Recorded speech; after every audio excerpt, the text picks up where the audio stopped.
नमस्कार साथियों। देखिए, आज हम चर्चा कर रहे हैं अधिकरण कारक के बारे में। तो देखिए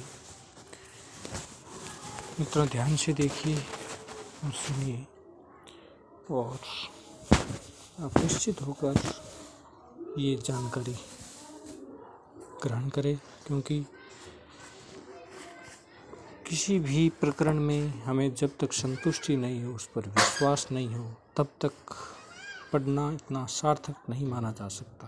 तो मैं ये बता दूं कि ये कंटेंट एकदम ऑथेंटिक सोर्स से लिया गया है, तो आप आराम से पढ़िए। तो स्टार्ट करते हैं। अधिकरण कारक। वाक्य में प्रयुक्त संज्ञा या सर्वनाम के जिस रूप से क्रिया के आधार का बोध होता है, क्रिया के आधार का बोध होता है, उसे अधिकरण कारक कहते हैं। अधिकरण कारक की विभक्ति है में और पर। में का अर्थ अंदर या भीतर, और पर का अर्थ है ऊपर। में का अर्थ क्या है? अंदर या भीतर, और पर का अर्थ हो गया ऊपर। जैसे इस मंदिर में कई मूर्तियाँ, उस कप में चाय, मेरे पर्स में पैसे व ड्राइविंग लाइसेंस है, टायर में हवा कम है, बगीचे में छायादार पेड़ है। इन सभी में जो ये आपको दिखाई दे रहा है में, इसमें में दिखाई दे रहा है, वो सभी अधिकरण कारक का उदाहरण है। ये देखिए, ये देखिए, ये सभी वाक्य अधिकरण कारक से संबंधित हैं।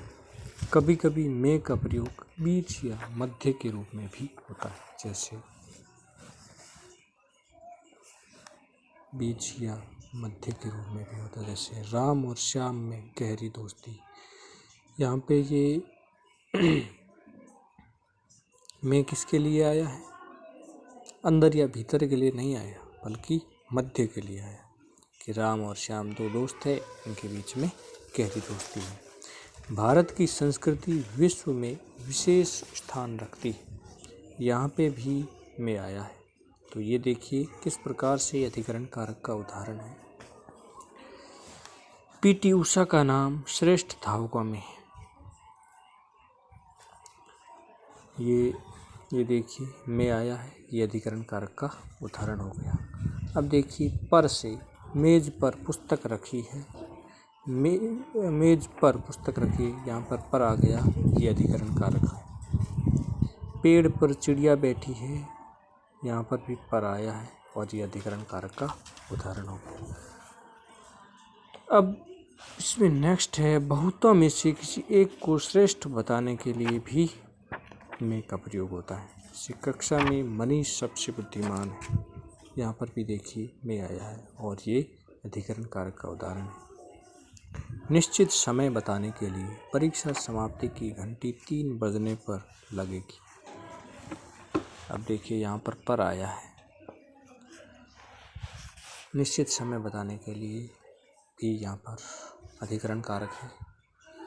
प्रति आधे घंटे पर चेतावनी घंटी लगानी है, यहाँ पर देखिए पर आया है, ये पर अधिकरण कारक का सूचक है। और अब है महत्व बतलाने के लिए भी पर का प्रयोग होता है। महत्व बतलाने के लिए भी पर का प्रयोग होता है। कदम कदम पर पुलिस का पहरा है, बहुत से सैनिक सीमा पर तैनात है, हमें अपनी जुबान पर अटल रहना चाहिए। जल्दबाजी बतलाने के लिए, वह तो घोड़े पर सवार होकर आता है। अब देखिए यहाँ पर सभी में और पर से हम जान पाए हैं कि ये अधिकरण कारक है, और क्या क्या इनकी शर्तें हैं, इनके बारे में देखा। इसमें हमें कीवर्ड कुछ याद रखना है अधिकरण कारक में और पर। और शर्तों की बात करें तो ये देखिए शर्त किस किस प्रकार से में आता है और पर किस किस प्रकार से आता है, तो वो ये रहे। कभी कभी में का प्रयोग बीच या मध्य के रूप में होता है और सामान्यतः में का अर्थ अंदर या भीतर के रूप में होता है। ये दो ये हो गए। और तीसरी बात है, बहुता में से किसी एक को श्रेष्ठ बतलाने के लिए भी में का प्रयोग होता है। ये तीन शर्तें हो गई में का प्रयोग कहाँ कहाँ होते हैं।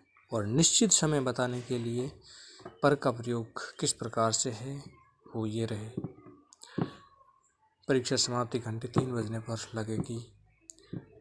ये फिक्स टाइम बताया है ना, यहाँ पेपर लगा है। महत्व बतलाने के लिए भी पर का प्रयोग। कदम कदम पर पुलिस का पहरा है, यहाँ पर आया है। और